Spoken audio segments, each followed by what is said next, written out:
سلام. جيبي نص كيلو ديال الخيزو ونص كيلو د البنان ويلا معايا نحضروا عصير منعش غير بجوج مكونات. غادي ناخذ المولينكس ديالي وغادي نقطع فيه هذوك الحبات ديال الخيزو كما شفتوا، ماشي مسلوقين عاديين. نص كيلو ديال الخيزو اللي نجرته وغادي نقطعو في المولينكس ديالي وغادي نضيف ليه يطرو ديال الماء يكون بارد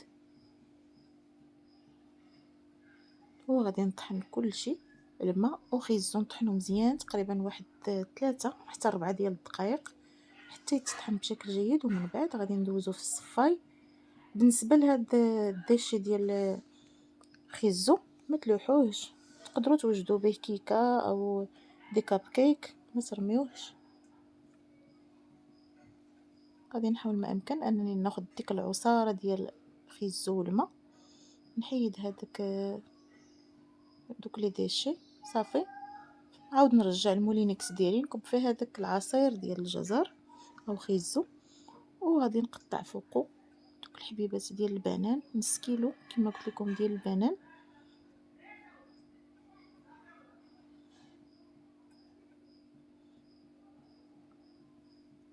ممكن انكم تحليو هذا العصير بالعسيله او بالسكر سنيده،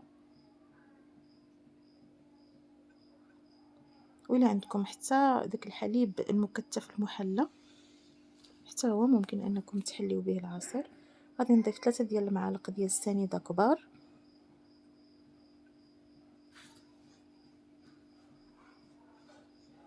صافي، وغادي نطحن كلشي في مولينكس جوج 3 حتى 4 ديال الدقائق حتى يتطحن مزيان.